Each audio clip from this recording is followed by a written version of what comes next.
Namaskar. So I became a Dada in 1978. 6 months after my initiation, I went for Acharya training. And November of that year, I became an Acharya.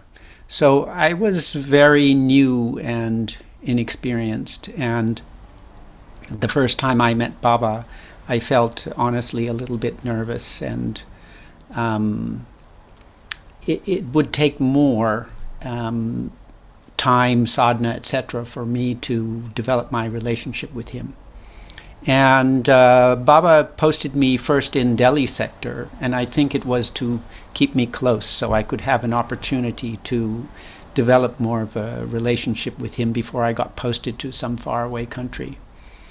I had two postings, Bangladesh and Sri Lanka. And then I got an opportunity, by Baba's grace, to spend 6 months in Calcutta before I got my next posting. And in that 6 months, I was able to see Baba every day, twice a day. And during that time, Baba arranged several different incidents that would help me feel more comfortable, more close, and to develop my relationship with him. So I'd like to share one of those stories. One morning I woke up, and just before waking up, I kind of heard this voice in my head, and it just said one word, "Come." I never had heard any voice in my head before, so I was a little bit uncertain about it. And I thought, what does it mean? Maybe it means come to Baba's house. And but I didn't jump up and run to Baba's house. I had my bath, I did my meditation, I had a little breakfast. Normally, I think we wouldn't go to Baba's house until about 11 o'clock. So after my breakfast, I went to Baba's house. It was still a couple of hours before everybody would come. And when I got there at the gate was locked, and there was a guard on the gate, and he said, "You can't. There's a new rule. You can't enter unless you have some written reason why you have come." So I thought, oh, well, what should I write? So I wrote down on a piece of paper, "I have come just in case Baba wants to see me." And I gave that to the guard, and I thought, oh, well, now we'll see what happens. And the guard took the paper, he went upstairs, and I guess he gave it to Baba's PA. And to my surprise, a few minutes later, he came down and said I could come in. So my reason was good enough. It was still very early, nothing was happening, so I just enjoyed sitting in the Jagrati. I walked around Baba's garden a little bit, and I just enjoyed the peaceful atmosphere. Then round about 11 o'clock, bells started ringing, the guards were putting on their uniforms, and they took the cover off Baba's car and brought it out, and very soon Baba was coming down the stairs. So when Baba came out of his door, he had to walk up a path along the side of his house to come to the car. And I was waiting by the car so I could see him come out the door and come towards me. And when he got about halfway towards me, he stopped, and he turned around and said to Dada Ramananda, who was his PA, "And who is there to see me today?" And Dada Ramananda, who, for some reason, I think he didn't like me so much. So I don't think he was very interested in introducing me. So he kind of looked over my head to see who else was there. But on that particular morning, I was the only one there. There was nobody else. So he had to say my name. And then Baba invited me to go on field walk with him. So I was very excited. I certainly didn't expect that, and we went on field walk somewhere in Calcutta. I think it was Victoria Park. And that evening also, Baba invited me, and 2 more field walks in a row, morning and evening, Baba invited me to go with him. And I want to tell you about one of those. So we went to a place called Lake, and there was a small lake there, and we walked up and down. And when we got out of the car, the guard gave me an umbrella to hold over Baba's head. And it was nighttime, and it wasn't raining, so it wasn't for rain, it wasn't for the sun, and I was wondering, why am I holding an umbrella? And then we started walking, and Baba walks very quickly. So, and he also kind of goes like this from side to side. So it was actually quite a difficult job to hold the umbrella over Baba's head, and I found that my arm was getting tired very quickly and beginning to hurt. And as we were walking along, we were walking so fast and so long that a question came in my mind. I wonder if this is some special kind of training. And I forgot that you're not supposed to ask any questions. You should be silent unless Baba asks you a question. And I don't know whether nobody told me that or I just forgot. But anyway, I said, Baba, is this some kind of training program? And Baba laughed and he said, left, right, left, right. And that's all he said.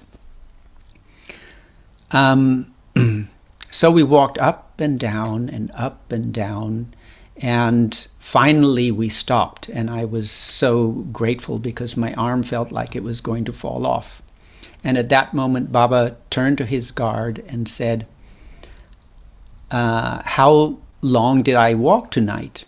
And his guard said, 47 minutes, Baba, 2 minutes longer than last night.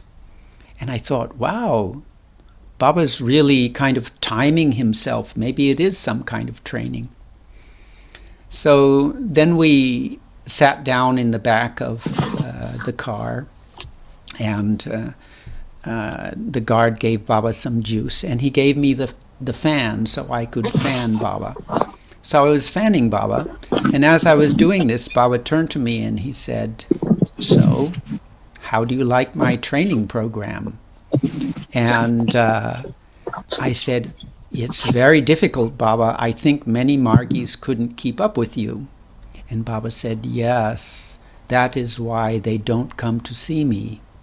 So maybe that's why there was nobody there on that morning, because some of the Calcutta Margis, I think they would have had a great difficulty to keep up with Baba. And then Baba asked me a question. He said, what's the difference between diagnosis and prognosis? And I said, I don't know, Baba. And he said, diagnosis is analysis before the fact. And no, prognosis is analysis before the fact. And diagnosis is analysis after the fact. And then he looked at me and he said, is this not a good prognosis? And I had a question in my mind before I came on the field walk.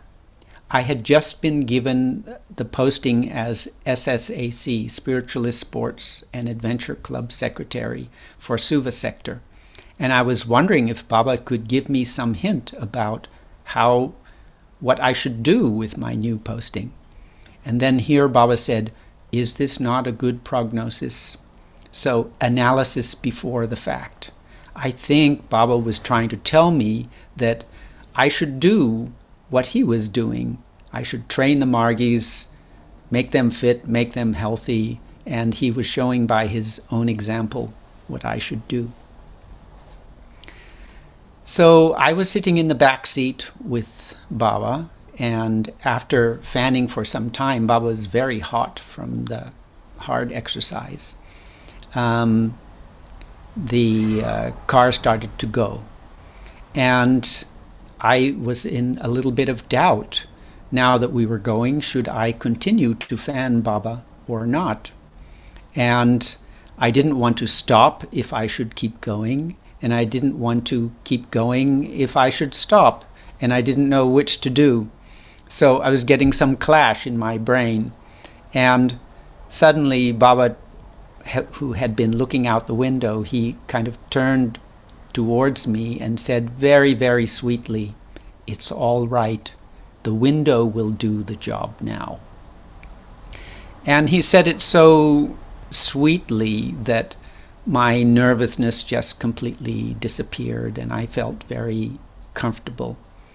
And then he recited a little poem by Wordsworth about a boy looking out his window. So that was one of a few incidents that happened during the 6 months where Baba took his own initiative to give me an experience that kind of made me feel closer to him and made me feel more comfortable and less nervous. And in several discourses, Baba says how sadhana is the transformation of fearful love into fearless love. And I think at the end of those 6 months, I was quite a little bit more having fearless love than I was at the beginning. So I'll tell one or two more incidents that happened during that 6 months where, again, it was all Baba's doing, just little things that he did to make me feel more close to him. So I'd had that desire to go on field walk, but I was too shy to ask. And so Baba arranged it like that, by just having this dream to come to his house. Another desire I had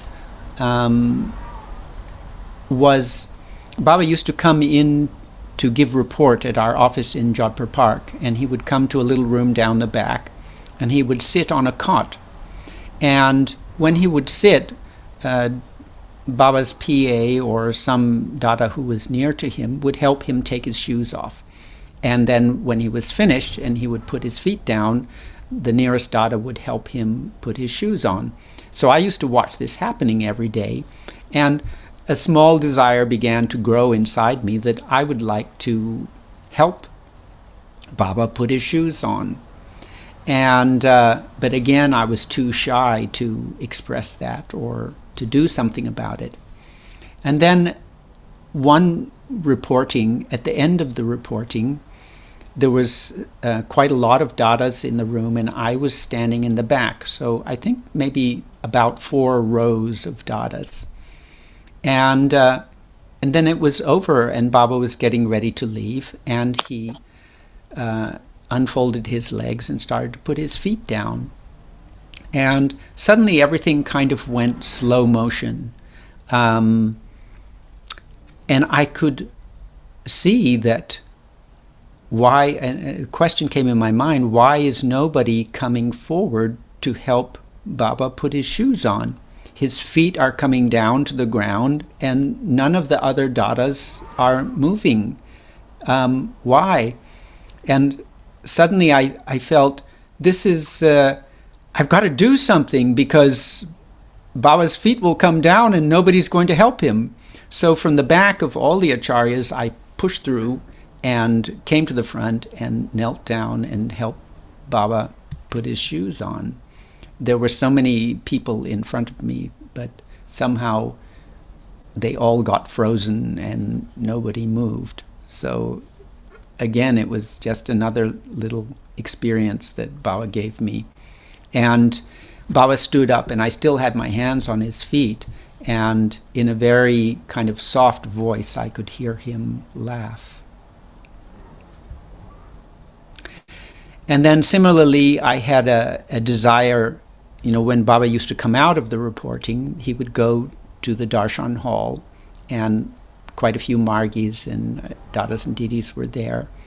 And he would sit down and give some discourses. Those discourses became the Ananda Vachanamritam. And usually there would be one or two Dadas fanning Baba. So again, I used to watch this happening every day, and the desire came up that I would like to have the chance to stand next to Baba and fan him during the darshan. And one day, the overhead fan the electricity shut off, and the fan stopped, and people had forgotten to bring the hand fans, and suddenly everybody was shouting, "Fan, fan," and a clear picture came in my mind. I remembered seeing the fans back in the reporting room, so I ran back as fast as I could. There were 3 fans on the table, and I grabbed all of them and ran back towards Baba.